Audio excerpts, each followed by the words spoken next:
Welcome to We Have a Spiritual Problem, a podcast where we confront the deeper questions beneath our personal struggles and collective crises.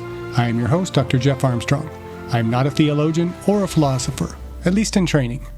I am a PhD exercise physiologist with an interest in the intersection of the physical and the spiritual.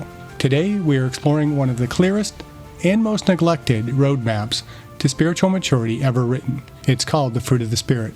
9 words: love, joy, peace, patience, kindness, goodness, faithfulness, gentleness, self-control. These are not about religious identity. These are not goals to achieve. These are qualities to cultivate.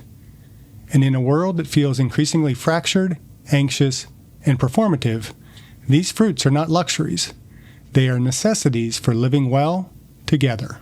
And before we begin, please hit the like button, follow or subscribe depending on the platform you are listening or watching, and share this podcast with a friend. The fruit of the Holy Spirit, not the fruits of the Holy Spirit, as my friend and pastor Greg Flack recently underscored. These are love, joy, peace, patience, kindness or benevolence, goodness, faithfulness, gentleness, and self-control.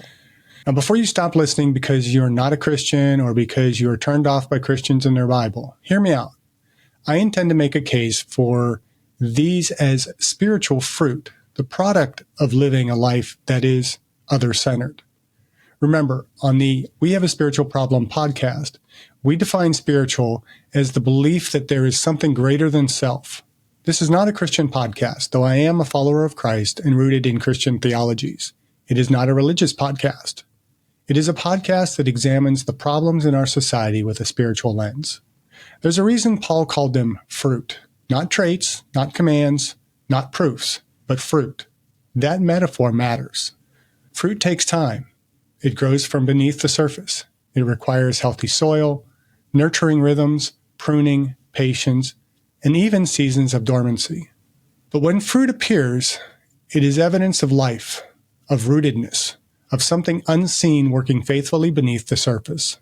And yet, in today's society, we often treat spirituality like performance, like something to demonstrate, to signal. We focus on what we do, what we consume, believe, declare, or reject. But the fruit of the Spirit isn't something you fake. You can't hack it or hustle it. It grows in response to the shape of your life, the integrity of your practices, and the depth of your surrender. The fruit of the Spirit are not the gift of the Holy Spirit, as many Christians surmise. Like the fruit in our gardens, these require cultivation and care. So let's walk through each one slowly and ask, what does it mean to cultivate this in today's world? Love.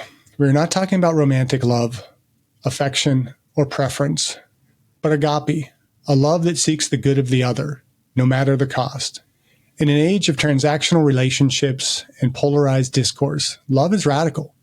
To love means to resist the urge to dehumanize, to win, to dominate. It means being willing to listen when it's inconvenient, to forgive when it's undeserved, to remain present when it would be easier to just walk away. In the Christian tradition, God is love. Love is the foundation. And if your spirituality isn't producing real love, it might be time to start over. Joy. Joy is not about circumstances. It's not the dopamine rush of achievement or entertainment. Joy is rooted in delight, a sense of being alive that flows from meaning and presence. In a world chasing constant stimulation and quick fixes, joy invites us to slow down, to notice beauty, to be grateful, to live with an attitude of gratitude. And I'm on a campaign to change the spelling of gratitude to have 2 T's. An act of resistance against despair. And joy is available often in the ordinary. We don't cultivate joy by chasing it. We cultivate joy by living in alignment with our deepest values. I have a friend, Charlie, with whom I used to work. Charlie was always upbeat and had a great disposition. It drove me crazy. Not because it was annoying, but because it turned a mirror on me. We would often go running. I would vent frustration about something or someone, and Charlie would put a positive spin on it. He would tell me maybe they're just having a bad day or tell me something as upbeat. The dude was always joyful. Honestly, I was jealous. The reality, is we can all have that joy if we cultivate it. Peace, like joy, peace is more than the inner calm. It is more than the absence of conflict. It's wholeness. The Hebrew word shalom captures it best, a completeness that touches body, mind, soul, and community. But peace isn't passive. Peace must be made. In a society addicted to outrage and fueled by algorithms that reward division, peace is often both spiritual and political. It's what happens when we learn to breathe before reacting, when we turn off the noise, when we honor boundaries, when we become people whose presence calms the room. Patience. Patience is not just waiting. It's how we wait. And more importantly, what we become while we wait. We live in an instant culture. Immediate gratification is the norm. Our attention spans have collapsed. But spiritual growth doesn't follow this pace, nor does healing, nor does love, nor does community. Patience is a discipline of honoring the long arc, of trusting that becoming whole is a process. It's slow. It's often frustrating. It is worth it. How many of us have prayed for patience only to find ourselves in more frustrating situations? Why? Because patience isn't a gift. It's a habit to be cultivated. To develop patience, we must be placed in circumstances that try our patience. Rather than losing our cool in these times, we must recognize the opportunity to grow our patience. I am reminded numerous times daily of my lack of patience. Patience takes effort. It requires cultivation. Kindness. Kindness is not niceness. It's not passive. It's active goodwill. It's the willingness to do small things that make someone else's life better. Kindness is spiritual because it honors the dignity of another soul. In a world full of judgment, sarcasm, and performative outrage, kindness is prophetic. It disarms. It heals. To be kind is to refuse cynicism, to believe that care is never wasted, that presence matters, that people are always more than their worst moment. Goodness. Goodness is a bit harder to define, but you know it when you see it. It's a kind of moral clarity combined with humility. It's integrity. It's wholeness. We live in a world where good is often reduced to whatever is useful, profitable, or pleasurable. But real goodness has depth. It's honest. It's courageous.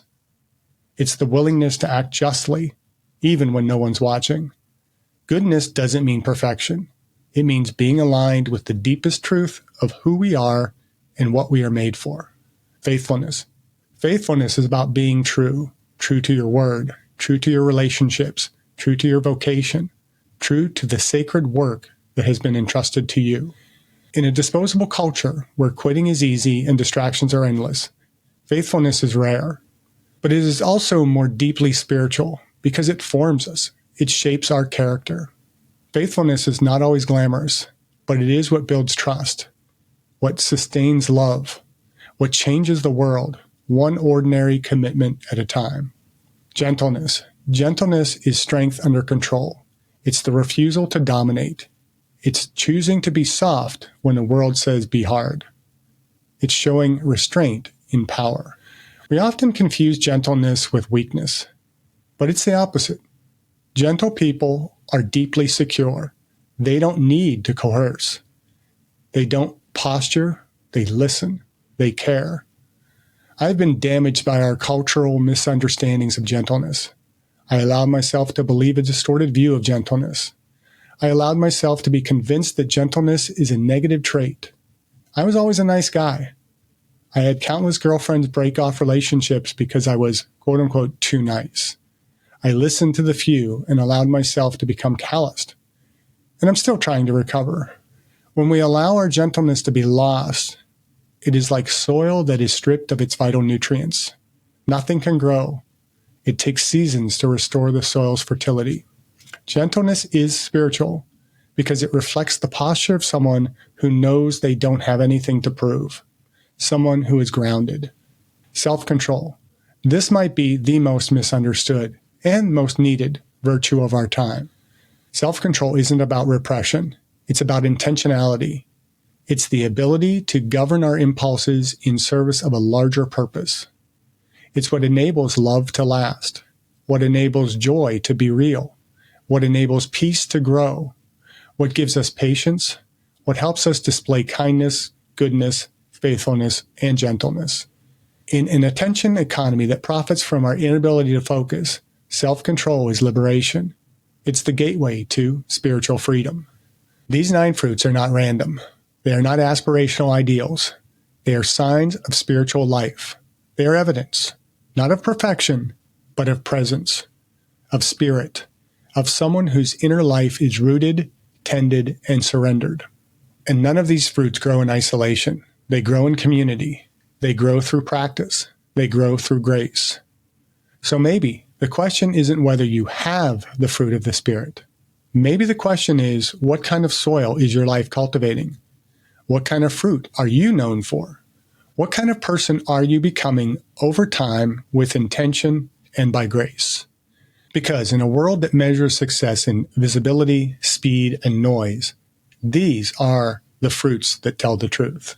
I am reminded of Lauren Axelrod's 10 words: attention, acceptance, authenticity, benevolence, balance, contemplation, creativity, collaboration, celebration, and care.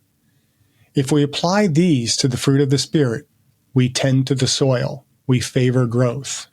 Remember, these are not the gift of the Holy Spirit. These fruit, love, joy, peace, patience, kindness, goodness, gentleness, and self-control, are the product of the human experience. We are not, after all, human beings having a spiritual experience. We are spiritual beings having a human experience. This episode stirred something in you. Share it. Leave a review. Start a conversation. Most of all, choose one fruit to practice intentionally this week, because spirituality isn't proven by what you believe. It's shown by who you are becoming. Thanks for listening to We Have a Spiritual Problem. Until next time, be good to yourself, be good to others.